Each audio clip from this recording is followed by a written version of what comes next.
یسوع مسیح میں آپ سب کو سلام۔ آئے پھر بائبل مقدس میرے ساتھ کھولیں پیدائش کی کتاب پہلا باب،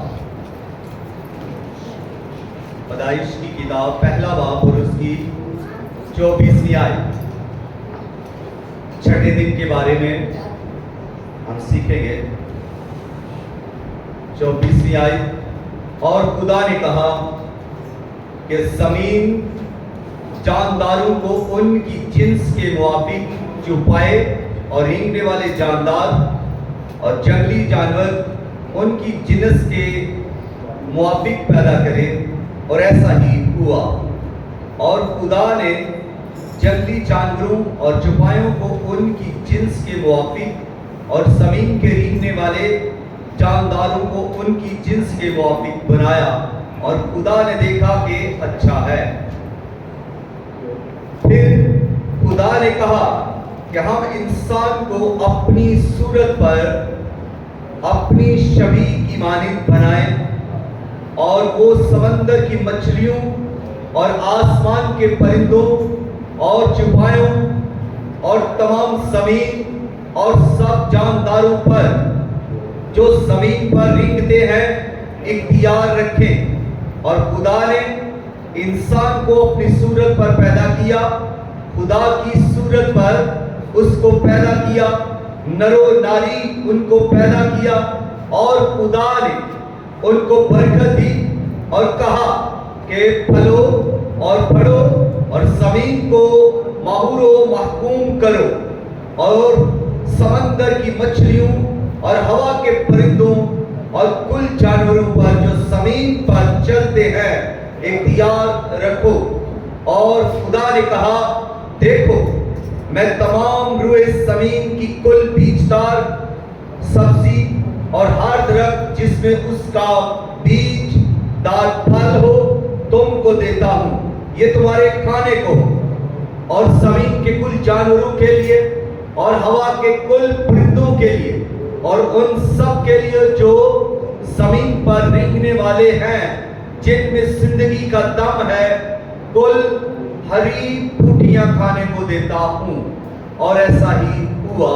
اور خدا نے سب پر جو اس نے بنایا تھا نظر کی اور دیکھا کہ بہت اچھا ہے۔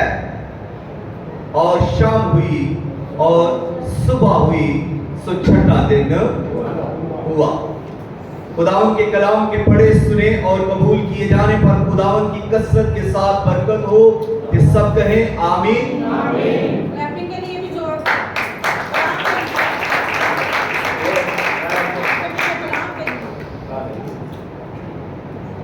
بائبل مقدس کا یہ جو پیسج آپ کے سامنے تلاوت کیا گیا ہے، اس کا عنوان ہے انسان کی صورت، خدا کی صورت پر انسان کی پیدائش۔ کیا انسان کی جو صورت ہے، خدا کی صورت اصل شناخت، خدا کی صورت پر جو انسان کی پیدائش ہے وہ اصل شناخت۔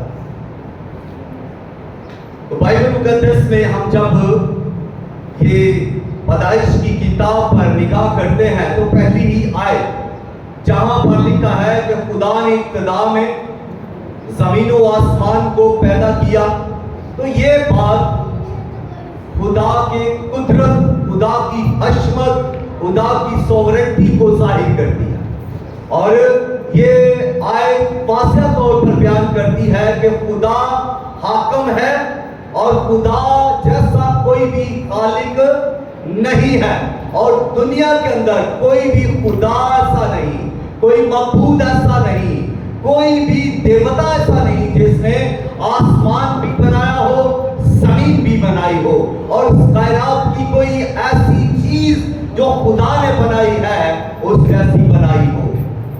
لیکن اس کے باوجود بھی ذرا ہم اس کے پس منظر میں جائیں تو میں نے بتایا تھا کہ جب مقدس موسیٰ نے یہ پیدائش کی کتاب لکھی تو اس زمانہ میں لوگ مختلف قوموں میں پڑھ چکے تھے،